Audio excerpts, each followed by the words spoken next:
Allez, bonjour à tous et bienvenue, on est parti pour une nouvelle vidéo. Cette fois-ci, on va voir les différentes façons pour investir dans l'immobilier. On va voir, ça faire une petite transition sur les futures vidéos de cette chaîne YouTube. Comme d'habitude, n'hésitez pas à mentionner un petit commentaire si vous avez des questions ou des propositions pour cette chaîne YouTube, et également de vous abonner et de partager. Allez, merci à tous, bon visionnage. Allez, premier type d'investissement, donc ça sera via aujourd'hui donc l'achat de biens immobiliers résidentiels, donc c'est vraiment le plus classique. Je pense que tout le monde aujourd'hui connaît cette façon d'investir l'immobilier, c'est la plus répandue. Je vais pas dire c'est la plus simple, mais bon, tout le monde en parle aujourd'hui. Tout le monde sait quoi, c'est aujourd'hui d'acheter donc notamment à titre, notamment en tant que bailleur pour louer par la suite, donc maison, appartement ou immeuble. Dans tous les cas, aujourd'hui, c'est une destination pour une location par la suite à titre d'habitation. Donc on va avoir des baux donc de 89. Avantage, surtout l'avantage, c'est qu'on a des potentiels de revenus locatifs qui sont stables. Encore une fois, lorsqu'on fait la location nue à l'année, évidemment, sur un bail de 3 ans, ou meublé sur 1 an.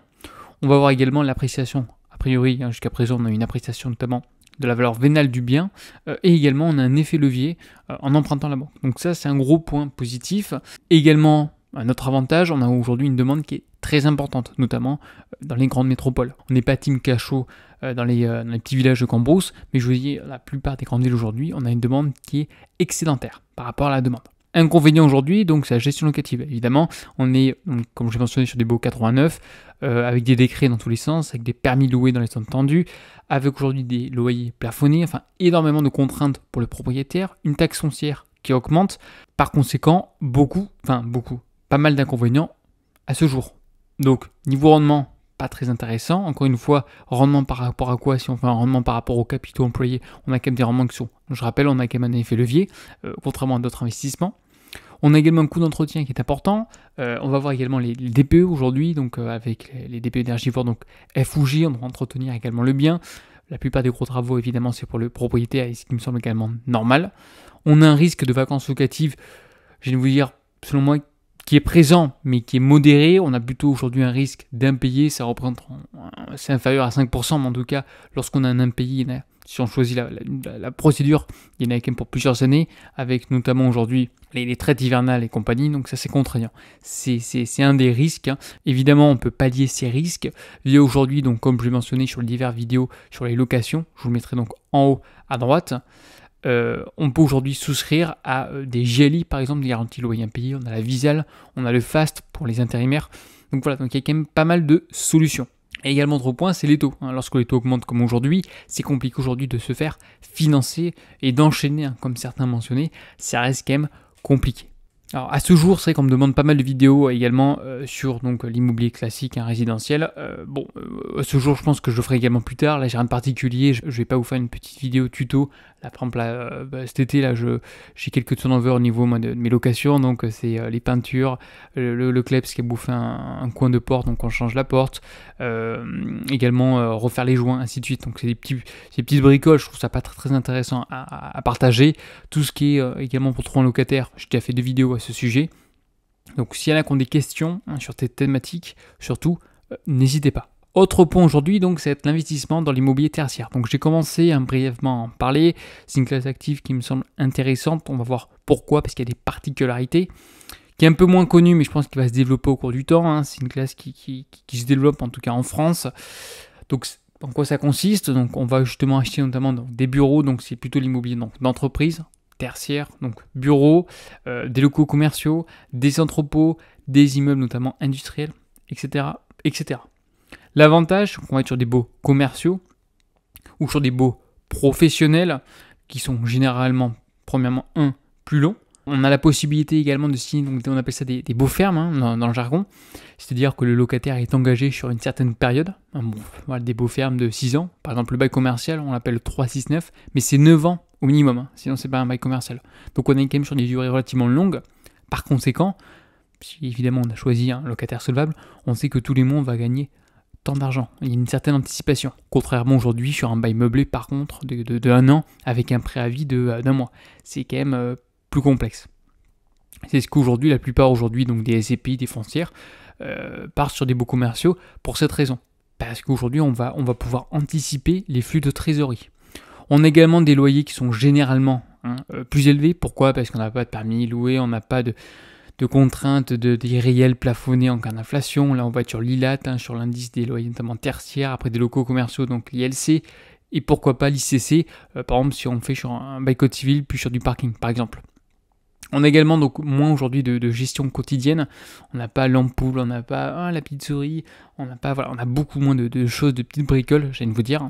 Ceci étant, il y a quand même des contraintes, ça reste de l'immobilier, donc on doit toujours être réactif sur différents problèmes. Je rappelle, il y a une entreprise en question, généralement à l'intérieur, il y a une activité, et en aucun cas cette activité doit être stoppée.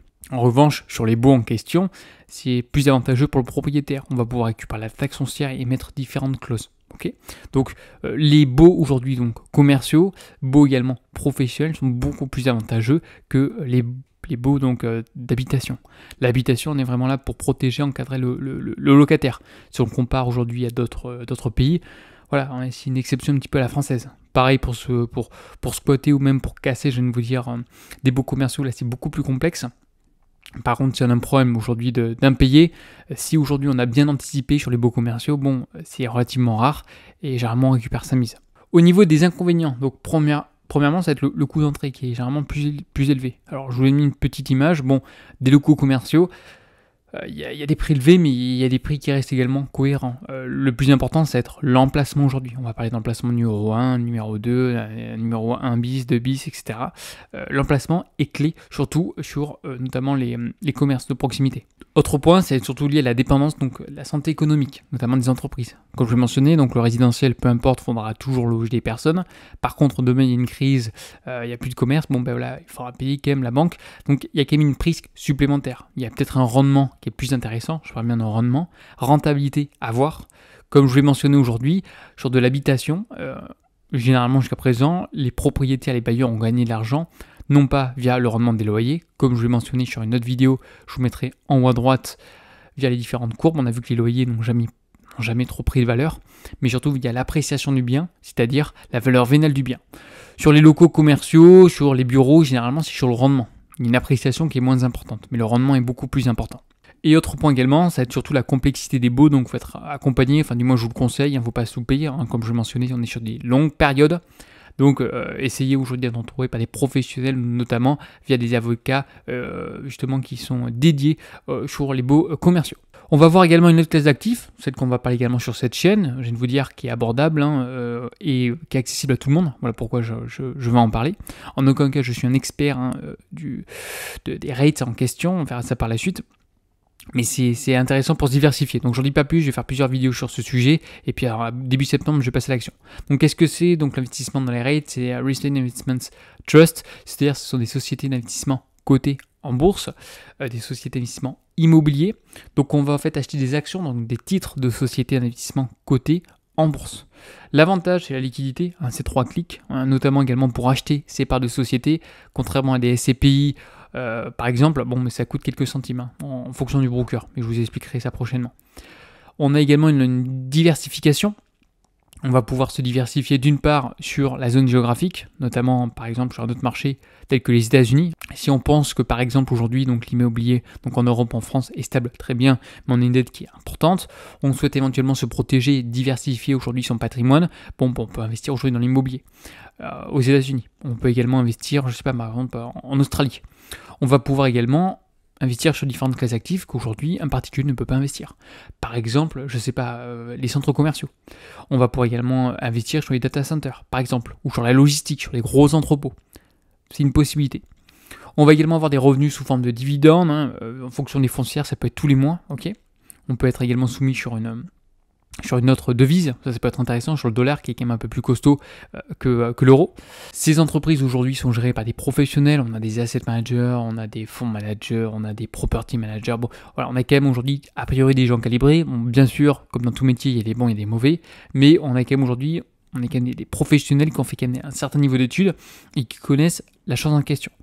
Autre point, on a des performances, on en parlera par la suite, mais on a quand même des performances qui sont non négligeables. Sur des rates, en moyenne, on a une dividende autour de 4%, donc ça c'est équivaut, on va dire, au rendement.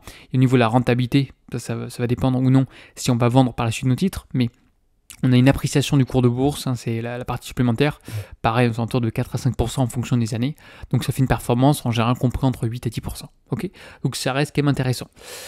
On a également des frais qui sont faibles, comme je viens de vous le mentionner, même au niveau de la fiscalité. À ce jour, on va voir également la loi de finances qui va arriver la prochaine 2025, mais à ce jour, ça reste quand même intéressant, contrairement aujourd'hui à l'immobilier classique.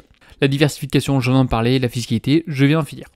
Inconvénient aujourd'hui, donc il y a moins de contrôle, on n'est plus en direct, c'est-à-dire qu'en tant que bailleur, par exemple, moi j'aime bien contrôler mes biens de A à Z. Là aujourd'hui, donc il faut faire confiance au management en question.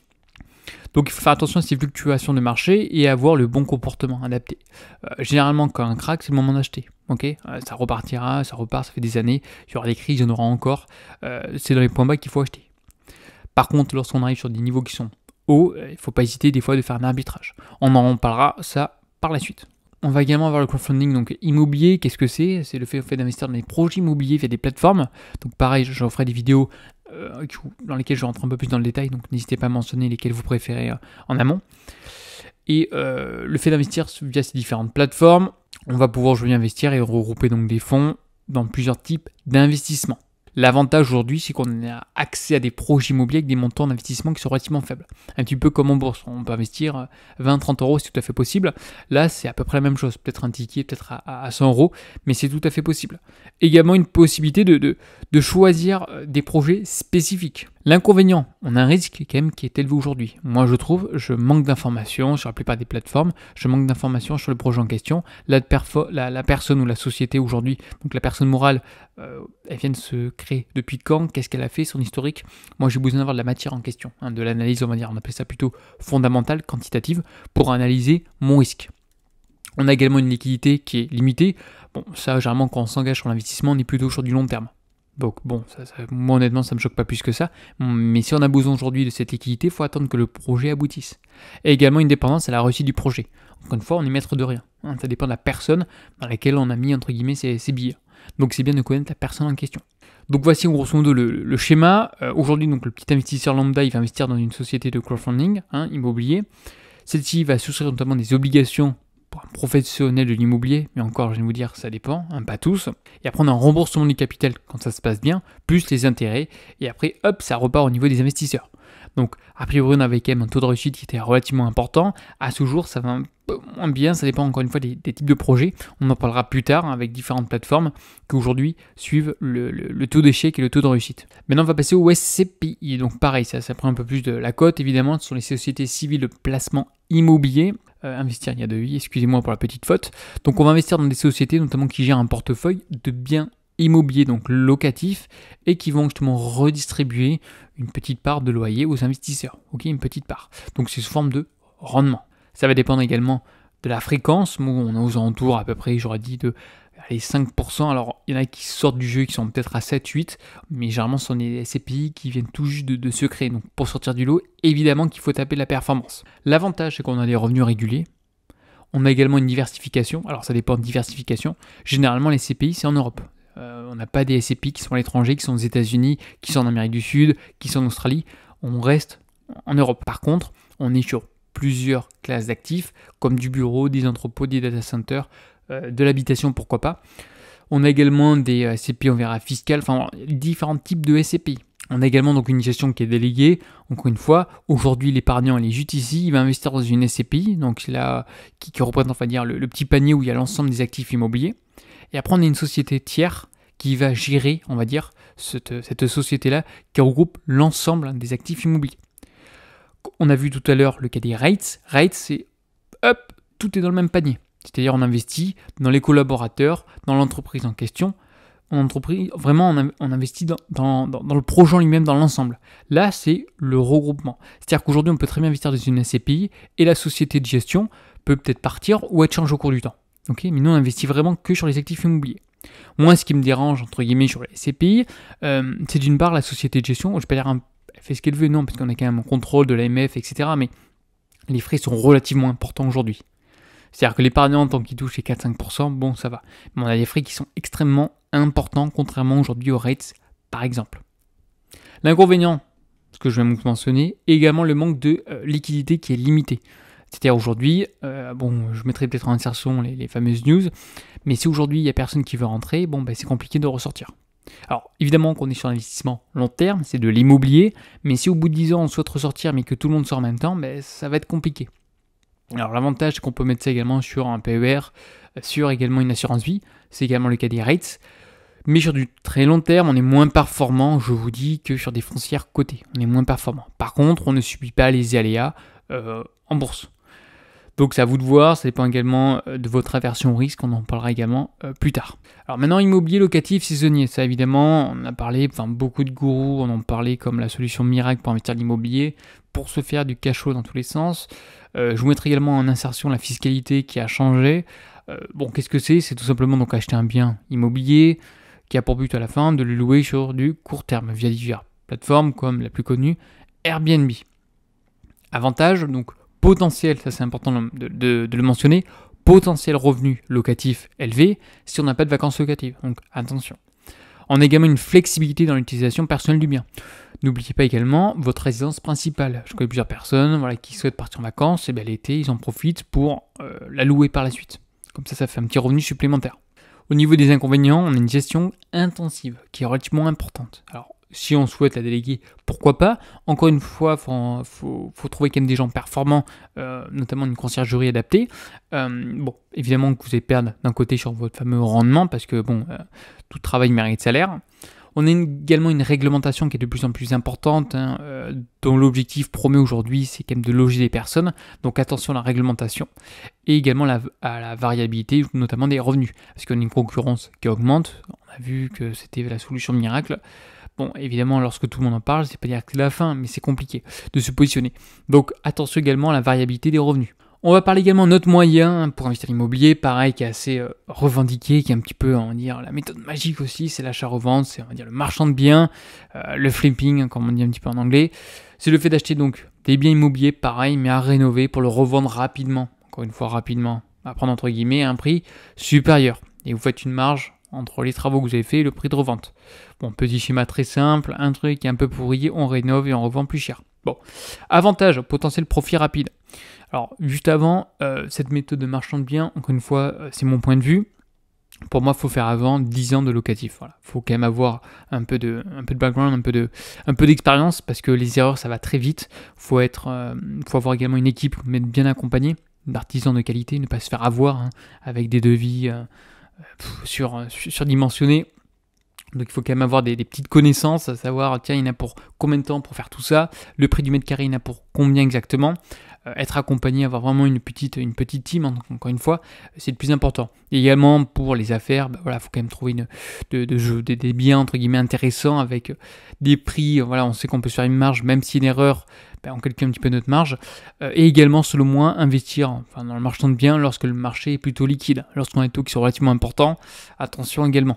Parce qu'il y en a qui investissent avec des prêts, faut rembourser votre prêt. Si vous ne vendez pas, attention, il faut être quand même en capacité de revendre. D'autres ont également les fonds nécessaires, selon moi c'est la meilleure méthode, mais attention de ne pas rester coincé avec un bien. Donc ça reste compliqué, on peut faire de jolis coups, mais attention, c'est pas non plus magique. Si c'était magique, tout le monde pourrait le faire. Alors il y a également, commencez peut-être par des livres, pour ceux qui sont intéressés. Moi je vous mettrai également en insertion le livre de VDV, un livre que j'ai également lu, donc je lis, je vous mettrai en insertion comme quoi j'ai bien acheté, pour ceux qui évidemment qui souhaitent éventuellement contredire mes propos, mais voilà, c'est un livre qui est quand même de qualité, ça vous donne quand même un aperçu, quand même qui est technique. Honnêtement, je crois que j'ai payé 20 balles, quelque chose comme ça, pour 20 €, le retour sur investissement, il est présent, ok. Avantage, donc comme j'ai mentionné, donc potentiel profit rapide, on a une valorisation notamment des biens par la rénovation. Donc là, on n'est pas sur la team cash flow, on est sur l'appréciation du bien. Donc il y a une distinction à faire. Rendement, on est plutôt sur le loyer, on est par exemple sur le cas du Airbnb, on a vu ça juste là. Donc là, c'est une méthode, donc rendement, on a vu ça précédemment, les 4 stratégies qu'aujourd'hui les professionnels utilisent. Donc là, on est plutôt sur une stratégie core plus, c'est-à-dire un bien de qualité et on va chercher du rendement, du cash flow. Et après, on va avoir l'autre méthode, l'opposé, c'est via la valorisation du bien. On est plutôt sur une stratégie donc value add opportunist, c'est-à-dire que le bien grosso modo est pas terrible, on le rénove et on crée on crée tout simplement de la valeur via la valorisation de l'actif. Inconvénient, on a des risques aujourd'hui qui sont liés d'une part aux matériaux, la rénovation, attention aux aléas, parce que évidemment il y a toujours des aléas sur n'importe quel type de chantier, il y a toujours un imprévu, donc attention également à quantifier cet imprévu. Le marché immobilier peut toujours se retourner, attention également, et les délais de vente comme je viens de vous mentionner. Vous avez un crédit, les ventes, ça marche pas, attention les dégâts. On va continuer par notre classe d'actifs également qui est intéressante, on va voir par la suite. Donc c'est l'investissement via notamment les terres agricoles, également donc les terrains via le foncier et de la forêt. Donc description, donc on va pouvoir acheter notamment des terres agricoles, des terrains à développer, ça dépend encore une fois de la stratégie patrimoniale. Ça peut être intéressant pour avoir une décorrélation sur son patrimoine. En effet, aujourd'hui, on peut être corrélé à l'immobilier résidentiel par exemple en France, on peut être également corrélé à la bourse comme on a vu via des rates, et on a également une décorrélation via aujourd'hui donc différents actifs via le foncier. L'avantage, c'est qu'on a une appréciation du capital au cours du temps. Un terrain aujourd'hui bien placé, peut-être qu'au cours du temps, il peut être constructible. Même si aujourd'hui, on a la ZAN et on a aujourd'hui, on vient limiter aujourd'hui la construction sur les terres. Est-ce que ça sera aujourd'hui le cas dans 20-30 ans? On ne sait pas. En tout cas, du moins aujourd'hui, ça va être compliqué de construire. Par contre, aujourd'hui, sur les terres agricoles, on peut avoir du rendement, on peut louer. Et également, du forestier via par exemple la sylviculture, ça va être tout simplement on va tout simplement planter des arbres et derrière on va effectuer donc une coupe rase. Alors je crois que aujourd'hui ça s'appelle plus une coupe rase, ça s'appelle une coupe de prélèvement, voilà, où on va tout simplement sélectionner des arbres, les couper et via aujourd'hui donc ces arbres créer des planches et puis derrière on va encore une fois planter. Donc les avantages qu'on va voir c'est surtout l'appréciation du capital et surtout pour moi c'est un actif qui est décorrélé. Inconvénient, c'est qu'on a quand même des rendements qui sont relativement faibles, on est bien d'accord. Dépendance également aux réglementations locales aujourd'hui, donc notamment avec lié à l'environnement. Voilà, on n'a plus le droit de faire la coupe rase, donc tout couper, il faut respecter la nature, il faut planter différentes essences, différents types d'arbres. Encore une fois, on a également le coût de développement. Donc voilà, encore une fois, il faut s'y connaître. Dans différentes classes d'actifs, il ne faut pas investir les yeux fermés parce que ça semble intéressant. Il faut se renseigner, il faut développer ses compétences. Mais encore une fois, chaque classe d'actifs apporte un avantage, un inconvénient. Plus vous êtes diversifié, mieux c'est. Là également, sur tout ce qui est par exemple terre agricole et tout ce qui est également lié à la forêt, on a beaucoup d'avantages, notamment fiscaux liés à la transmission. On a également une dernière méthode pour l'immobilier, ça va être également le partenariat, je viens de vous dire, ou plutôt être associé, c'est-à-dire aujourd'hui investir donc avec d'autres personnes, d'autres investisseurs, que ce soit la famille. L'avantage, c'est qu'on va partager notamment le risque, les coûts, donc on va avoir l'accès à des projets qui vont être plus importants.